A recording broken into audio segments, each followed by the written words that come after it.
évidemment, moi, la première chose que j'aimerais dire, c'est que je trouve ça assez étonnant de constater à quel point la francophonie est petite, parce que Denis, et j'imagine que tu connais Denis, que vous connaissez.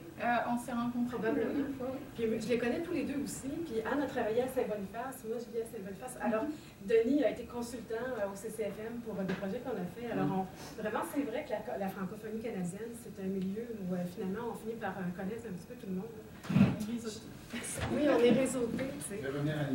Puis moi, parce que la première question qu'on nous posait, c'était de présenter notre environnement, le travail un peu, puis qui on est à travers notre environnement, avant de rentrer dans le vif du sujet.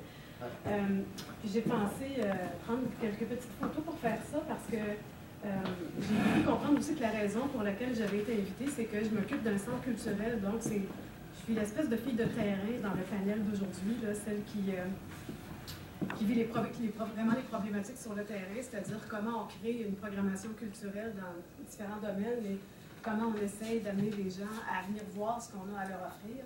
Et donc, j'ai pensé vous présenter des petites photos pour que vous puissiez avoir une idée un peu de ce dont on parle, de quoi ça a l'air, le Centre culturel de Franco-Manitobain. Et je pense que je fais ça. Okay. Donc, le Centre culturel Franco-Manitobain, c'est un organisme assez particulier parce que c'est une agence de la Couronne qui fête son 40e anniversaire cette année. Donc, quand il a été formé, on était en plein dans le début des langues officielles. La loi sur les langues officielles avait été adoptée et au gouvernement fédéral et à la province, il y avait des gouvernements qui étaient favorables au développement de la culture en français et de la communauté francophone. Et ils ont créé à ce moment-là, en 1970, des institutions dans différents domaines, donc le Bureau d'éducation française pour qu'on puisse avoir accès à davantage d'éducation en français. Et c'est dans ce déploiement-là d'activités que le Centre culturel a été créé pour répondre aux besoins de la communauté francophone de Saint-Boniface, puis donner une maison au Cercle Molière, qui est la compagnie de théâtre chez nous, qui est la plus vieille compagnie théâtrale encore en existence, à un organisme qui s'appelle Le Sans Nom, qui formait la jeunesse dans le monde de la musique, à un ensemble folklorique qui existe depuis presque 70 ans, qui, dans ses débuts, s'appelait les Gays Manitobains, qui a changé de nom depuis.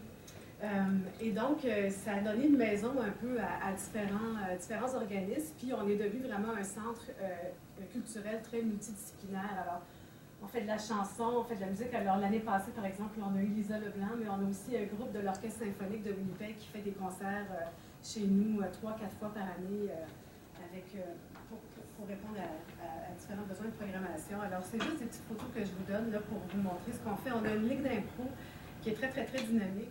Notre ligue d'improvisation, une des raisons, je pense, de son succès, c'est que c'est une des parties de notre programmation qui est issue de la communauté, c'est-à-dire que les improvisateurs sont des gens de chez nous qui décident qu'est-ce qu'ils font, comment qu'ils font, etc. Cette ligue-là existe depuis 25 ans.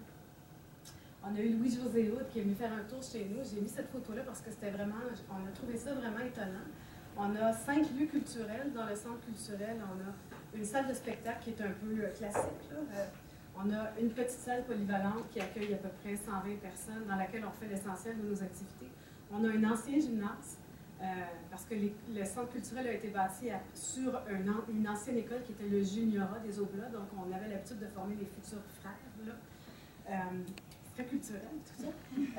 Donc, l'ancien gymnase est devenu une salle dans laquelle on fait toutes sortes de choses qui peut accueillir jusqu'à 500 personnes. Alors, vous pouvez vous rendre compte qu'il y a certains spectacles qu'on ne met jamais là, parce qu'on ne voit jamais 500 personnes. Alors, on essaie de placer les spectacles là où c'est intéressant. Mais donc, quand on fait souvent des spectacles de musique, puis on a 120 personnes, on est très heureux, c'est un succès. Quand Louis-José Hood a fait sa tournée pan-canadienne il y a 2 ans, on l'a placé dans la salle Jean-Paul Aubry, qui est notre ancien gymnase, et il y avait 475 billets qui ont été vendus pour ça. Donc, l'humour, c'est vraiment quelque chose qui est très populaire partout, mais dans nos communautés aussi. Et la dernière photo, c'est en ce moment, on a un partenariat avec Juste pour rire. Alors, il y a des galas Juste pour rire qui sont en train de se promener avec les rendez-vous de la francophonie canadienne un peu partout. Et au Manitoba, on est une des provinces là, où on a fait ce partenariat aussi.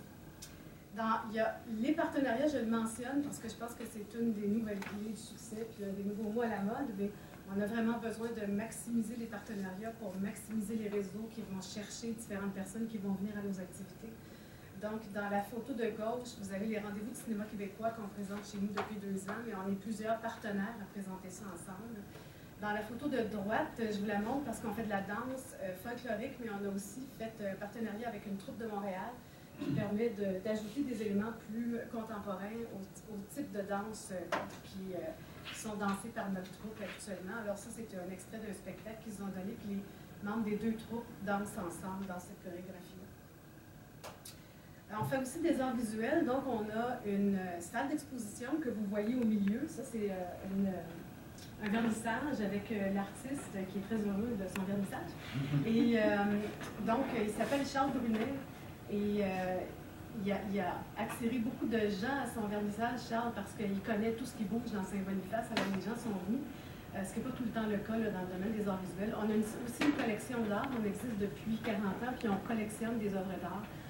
Ce qui est un aspect intéressant, je pense, pour garder un peu une mémoire de ce qu'il fait. On donne des ateliers en art visuel à des élèves et à des enfants. Et de plus en plus, on demande aux artistes qui viennent chez nous exposer d'avoir un aspect atelier en art visuel. Ça fait partie des choses qu'on leur demande de faire là aussi pour développer le public. Et une des choses qui a été faite, je le montre à droite là, il y a une artiste qui a fait, il y a 2 ans, une session de photographie avec 9 élèves. Ça a duré 3 jours. Elles ont pris des photos dans leur milieu. Puis après ça, avec un autre organisme qui s'appelle Freeze Frame, qui est logé chez nous, on a fait un film en stop motion qui est vraiment très, très, très intéressant. Et l'artiste, quand elle est revenue chez elle, elle a pris ces photos-là, puis elle en a fait un livre qui a été tiré à peu près à 60 exemplaires. Donc, qui permettait aussi aux jeunes d'avoir un souvenir de ce qu'elles avaient fait. Alors, ça a été une expérience très enrichissante pour tout le monde.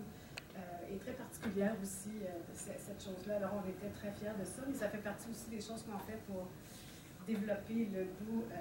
Ça, c'est de quoi on a l'air vu de l'extérieur.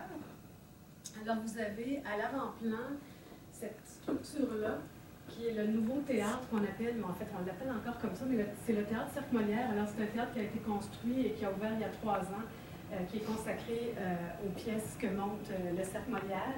Puis le centre culturel comme tel, on est en arrière de ça. Alors nous, on est ici, puis on a une nouvelle entrée principale juste là.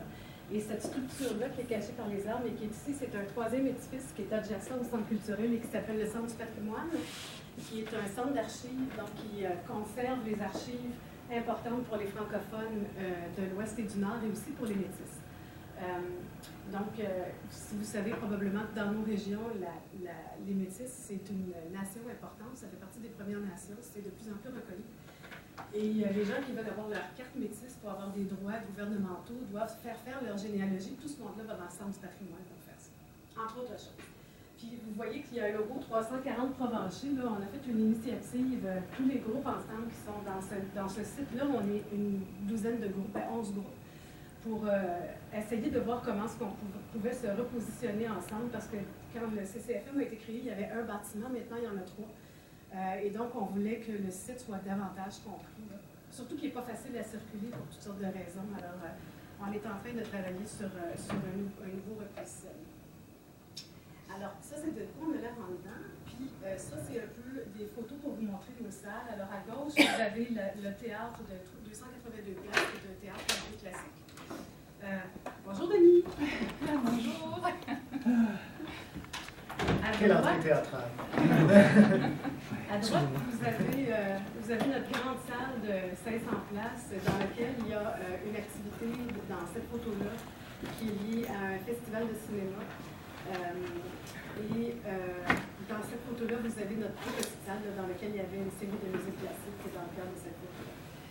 Donc, dans notre rapport annuel de 2012-2013, qui est notre plus récent, on rapporte 175 activités qui ont été organisées par le Centre culturel, qui ont rejoint près de 18 000 spectateurs et plus de 500 artistes.